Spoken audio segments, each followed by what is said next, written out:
Now, start with again the definite integral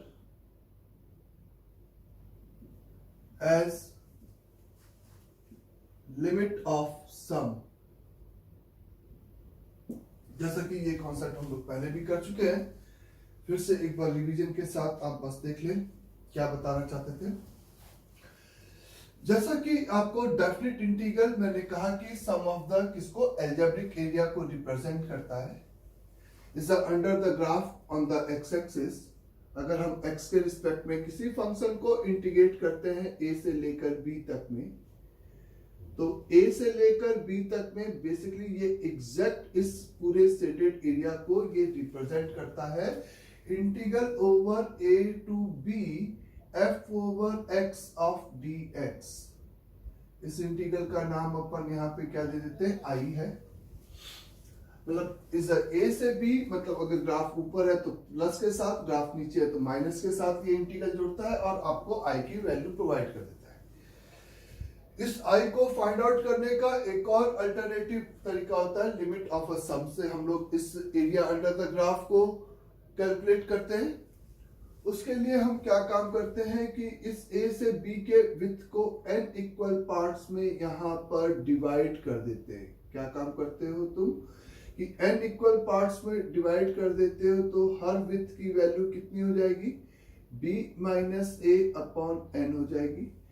यानी कि अगर इस वाले पॉइंट का x कोऑर्डिनेट a है तो इस वाले पॉइंट का x कोऑर्डिनेट आपका a प्लस w, इस वाले का a प्लस 2w, इस वाले का a प्लस 3w। w मतलब b minus a upon n। Equal parts में डिवाइड करने से आप आराम से उनके x कोऑर्डिनेट को लिख सके। और ऐसे ही करते करते जो लास्ट वाला पॉइंट डिवीजन पॉइंट होगा उसका x कोऑर्डिनेट हो जाएगा a plus is n minus 1 का w। ये क्लियर सभी को यहां तक?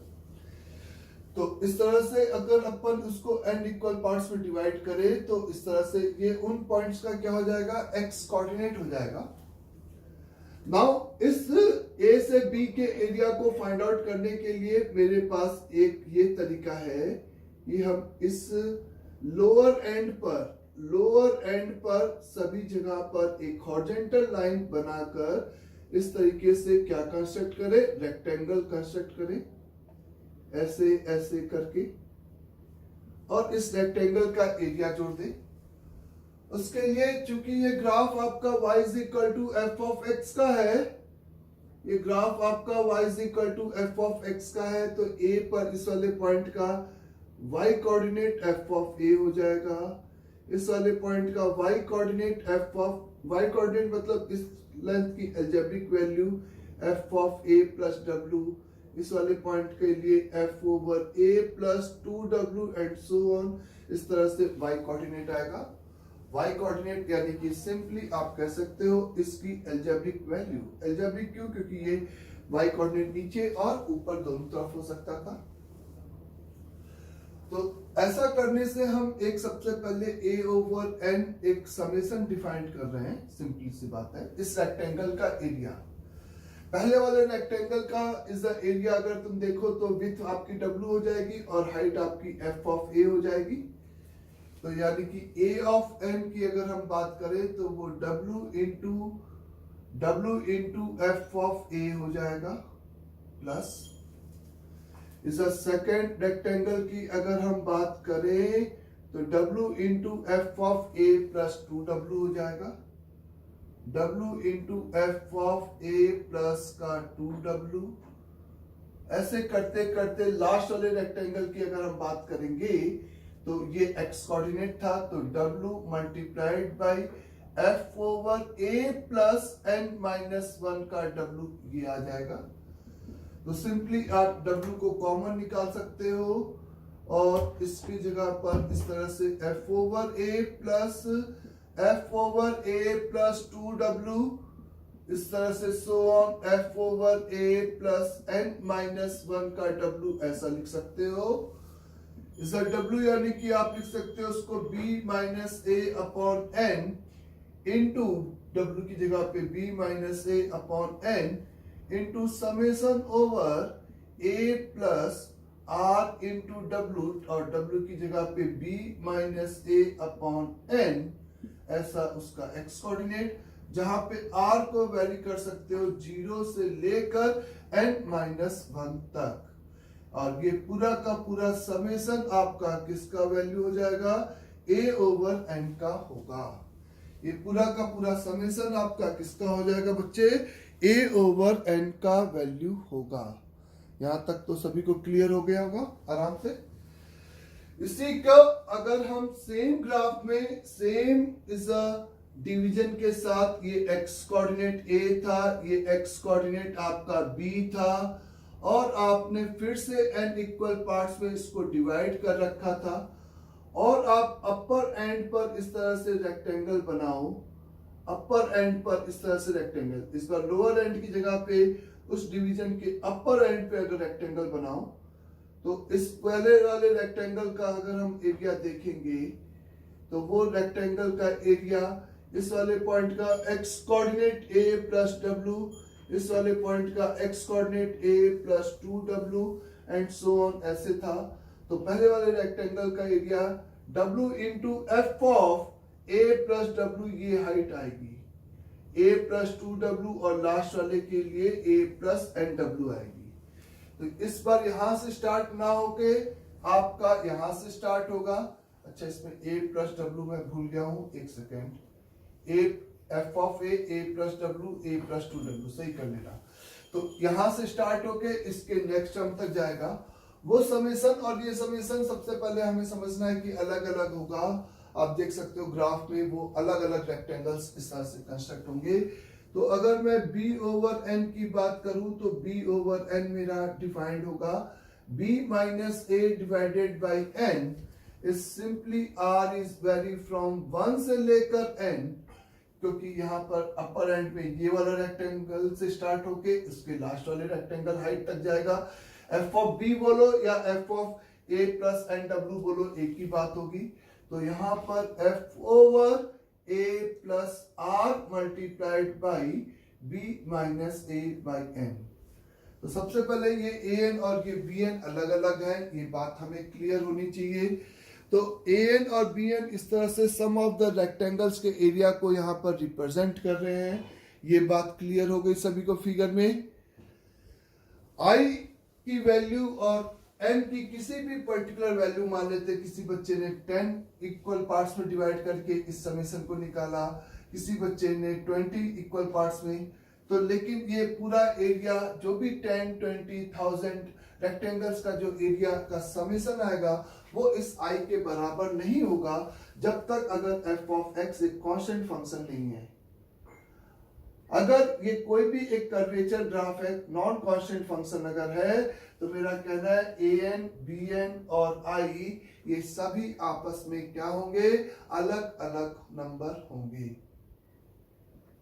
लेकिन ये बात यहाँ पे क्लियर है कि जैसे कि अपन जितने ज्यादा इक्वल पार्ट्स में डिवाइड करेंगे उतना ही ये ज्यादा आपका इक्वलेट एरिया i के बराबर होगा, चाहे वो i से माइनस भी हो सकता है और कुछ बड़ा भी एरिया आ सकता है, ऐसा है।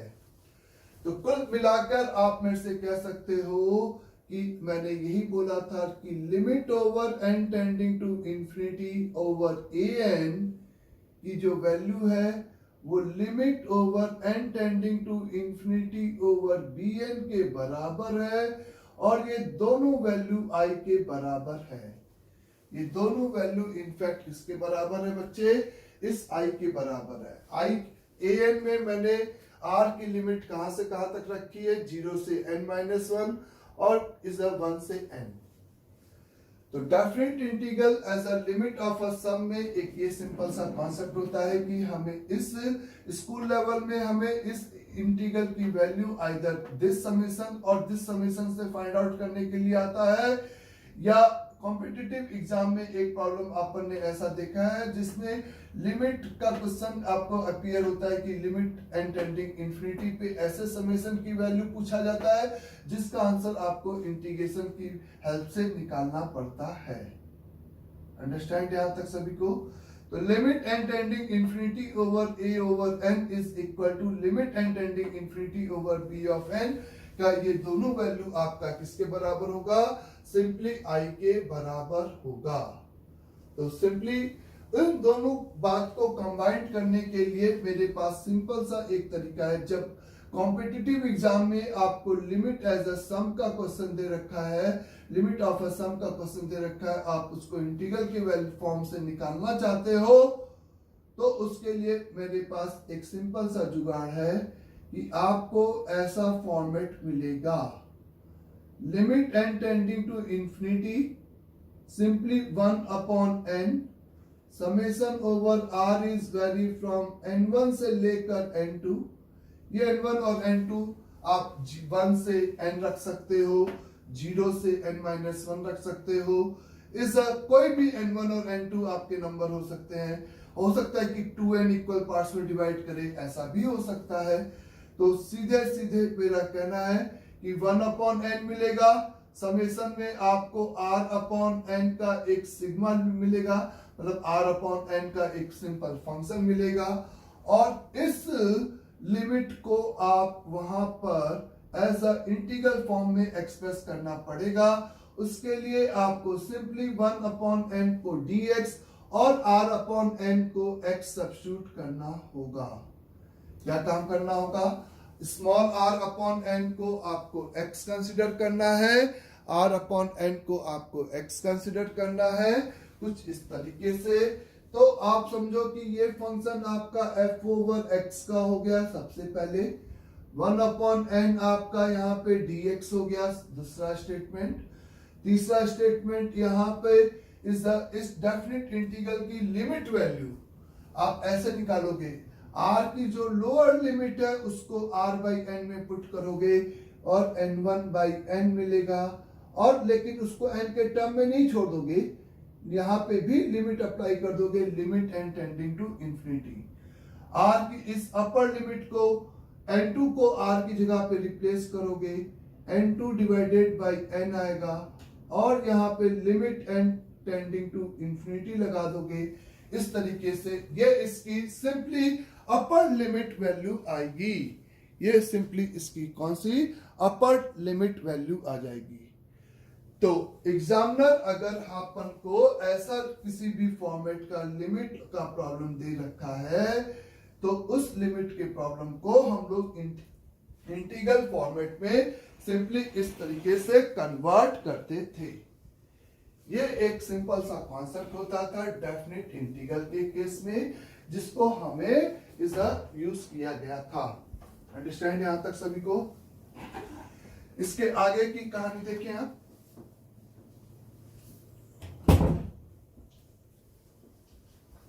इस पे बेस प्रॉब्लम हम लोग ने किया था इस तरीके से। आप अगर लिमिट की कॉपी देखोगे तो आपको आराम से मिल जाएगा।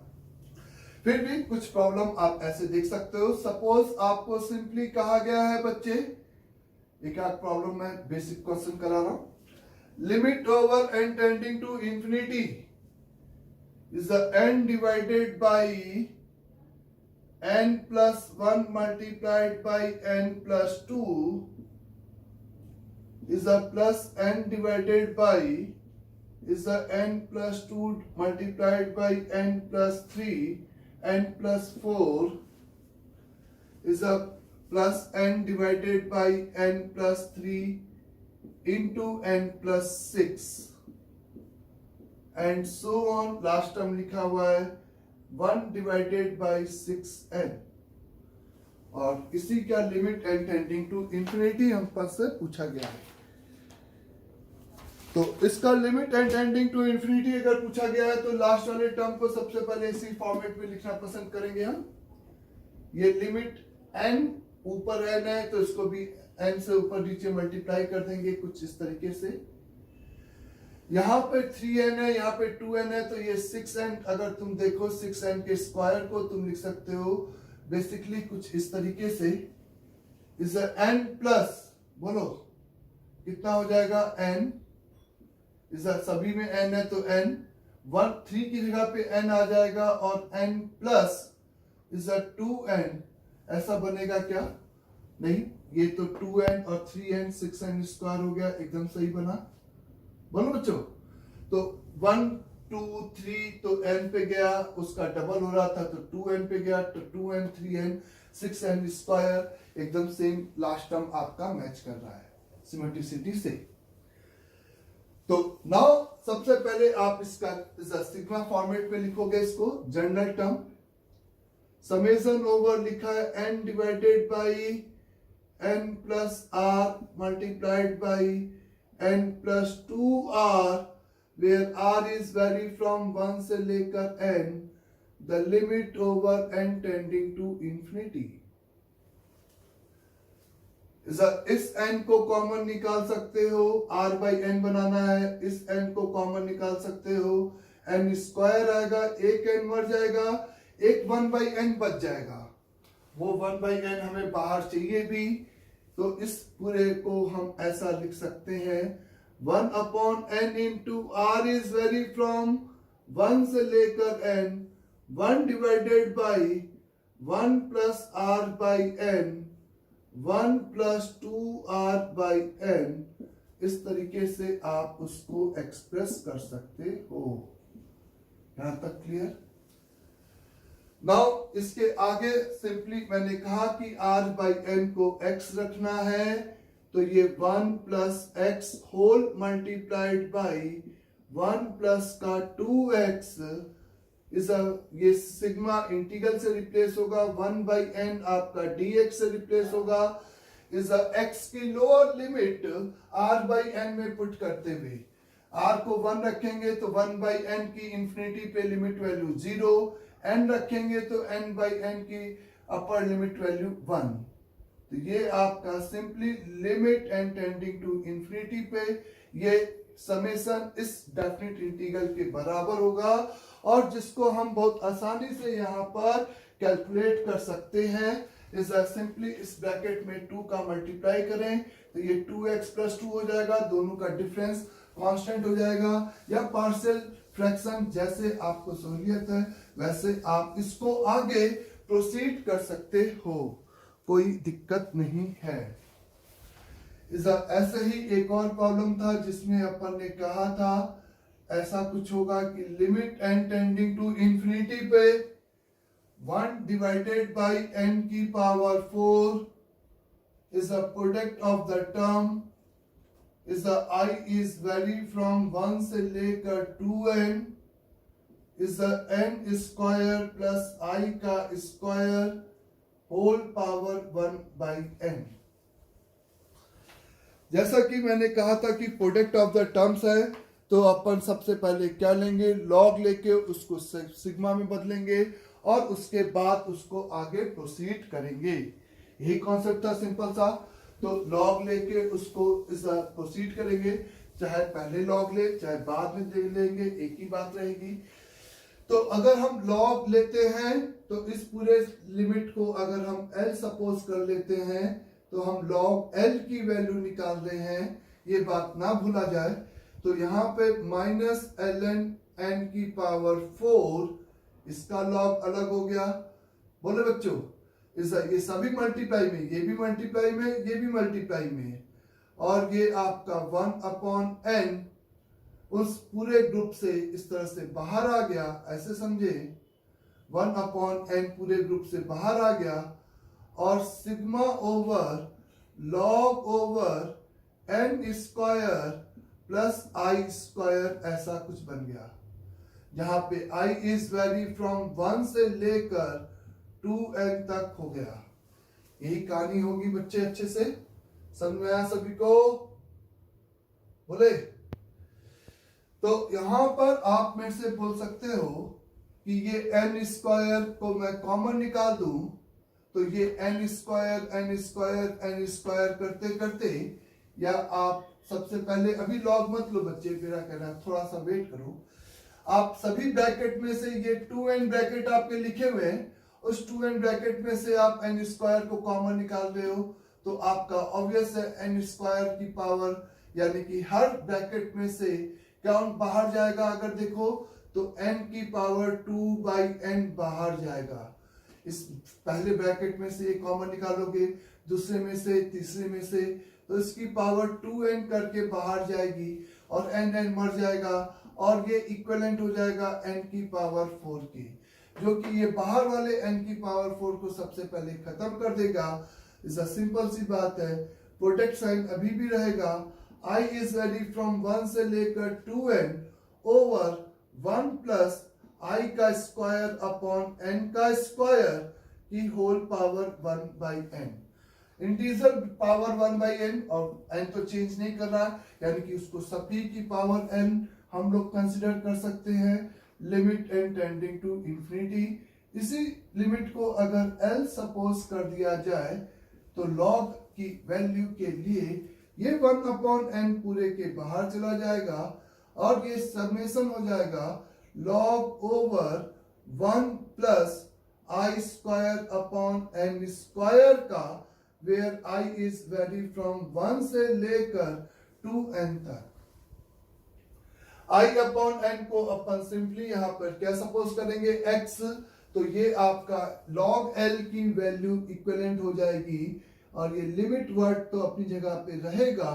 Is the limit log of L की वैल्यू इस इक्वेट हो जाएगी किसके, is the ln over 1 plus का x square 1 upon n dx का काम करेगा और i को 1 रखेगा तो 1 अपॉन n की वैल्यू 0, i को 2n अपॉन n रखेगा तो इसकी वैल्यू 2 और ये log L की वैल्यू, इसको हम आराम से इनटू में 1 लेकर इंटीग्रल बाय पार्ट लगा सकते हैं और e की पावर में ये आपका सिंपली यहाँ पर इसका आंसर होगा। अंडरस्टैंड सभी को, इस तरह से लॉग लेकर, क्योंकि प्रोडक्ट ऑफ द टर्म से एक और देख ले इसी टाइप से कुछ, 1 प्लस n की power 1 upon n 1 plus 2 1 plus n by 2 1 plus n by 2 की power 2 divided by n 1 plus n divided by 3 की पावर 3 डिवाइडेड बाई n, ऐसे करते करते 2 की power 2 and whole power 1 by n, and यहाँ पर आपका limit over n tending to infinity, limit over simply n tending to infinity, ये इसका आपको आंसर लेना है। तो ये 2 आपको सबसे पहले तो एकदम भी कंफ्यूज नहीं करना चाहिए। ये 2 बेसिकली नेक्स्ट स्टेप पे आप लिखोगे 1 plus n divided by n की पावर n बाई n, ये सभी टर्म मल्टीप्लाई में है, 1 अपॉन n बाहर लिखा हुआ है तो ऑब्वियस है आपके पास जब आप इसको l सपोज करोगे, दोनों तरफ log कंसिडर करोगे तो 1 अपॉन n बाहर चला जाएगा, सिग्मा के अंदर इज द प्रोडक्ट आपका सिग्मा, लॉग ऑफ दिस बन जाएगा log of this plus log of this power के साथ, है ना, यानी कि आपका ये हो जाएगा r upon n into log over n 1 plus the 1 plus n divided by r, where r is vary from 1 से लेकर n तक, और limit over the limit over n tending to infinity, ये आपका log L की value होगी।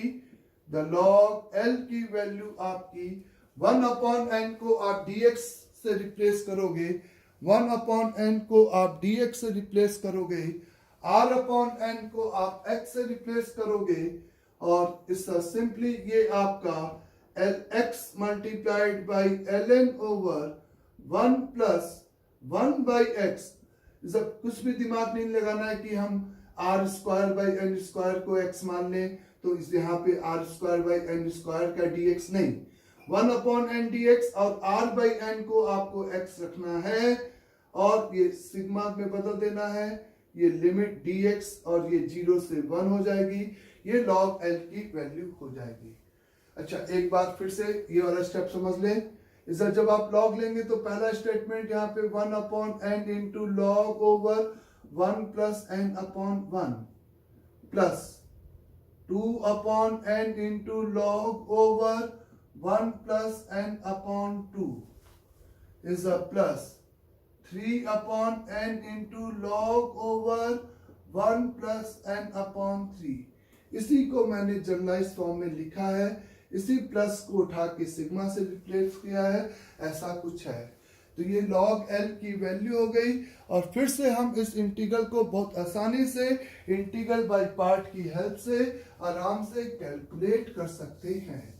तो ये कुछ प्रोडक्ट के फॉर्मेट में होते थे जिसको हम इस तरीके से प्रोसीड करते थे। कहने का मतलब इस पे प्रॉब्लम आप लिमिट की कॉपी में देखोगे तो आपको बहुत सारे मिलेंगी। अंडरस्टैंड सबको यहाँ तक कहानी बोले? तो एक और प्रॉब्लम देख लो, इस पता नहीं क्या कराया था कि नहीं, मेरे को याद नहीं है। Limit over n tending to infinity the 3n/cn divided by the 2n/cn की होल पावर 1/n। इस पूरे ब्रैकेट की पावर 1/n लिखी हुई है और n टेंडिंग इंफिनिटी पर आपको इसकी वैल्यू निकालनी है। तो 3n/cn यानी कि आप इस ब्रैकेट को पहले देखो तो ये फैक्टोरियल का 3n अपॉन फैक्टोरियल का n, फैक्टोरियल का 2n लिखा हुआ है, होल डिवाइडेड बाय फैक्टोरियल का 2n, फैक्टोरियल का n अपॉन फैक्टोरियल का n लिखा है। फैक्टोरियल का n और फैक्टोरियल का n कैंसिल हो गया, फैक्टोरियल का 3n डिवाइडेड बाय फैक्टोरियल का n मल्टीप्लाइड बाय फैक्टोरियल के 2n का होल स्क्वायर हो गया।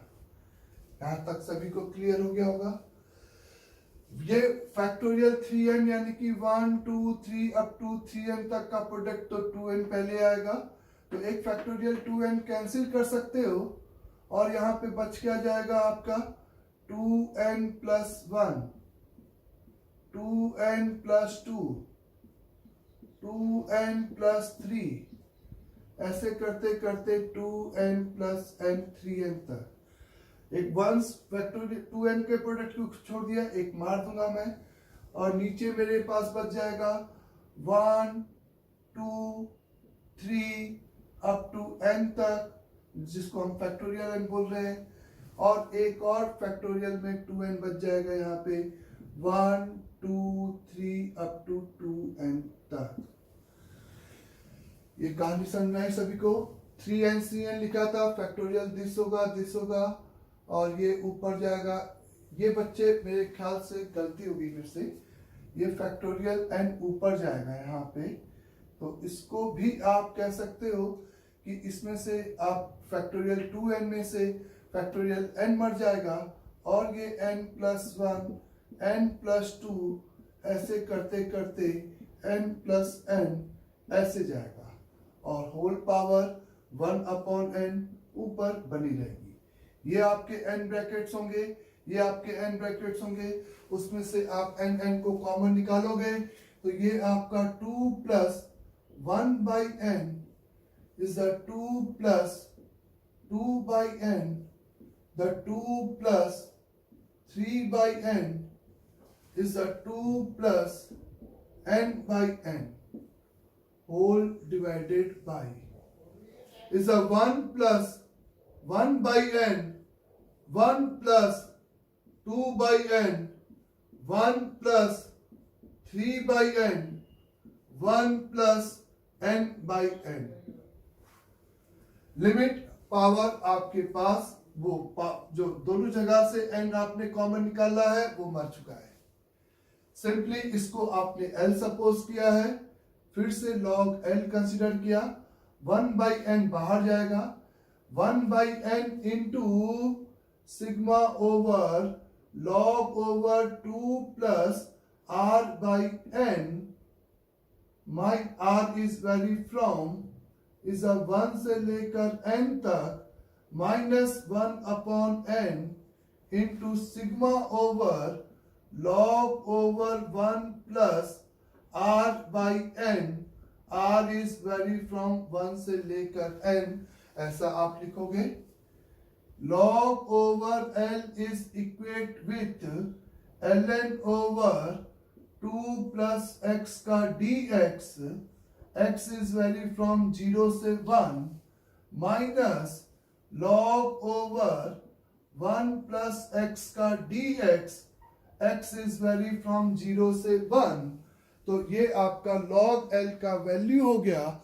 और इस तरीके से आप दोनों इंटीग्रेशन को कैलकुलेट करके एंटी लॉग लेकर बहुत आसानी से यहां पर आप आंसर बता सकते हो। अंडरस्टैंड? तो इस टाइप के फॉर्मेट आपका definite integral limit as a sum का होगा, जिसको हम लोग इस तरीके से सिंपली प्रोसीड करते हैं। अंडरस्टैंड यहां तक सभी को अच्छे से? बोलो बच्चे। और इसके बहुत सारे एग्जाम्पल आपकी कॉपी में होंगे, एक बार फिर से रिवाइज करा दिया जिससे कि आपको आसानी होगी इस लेक्चर देखने में।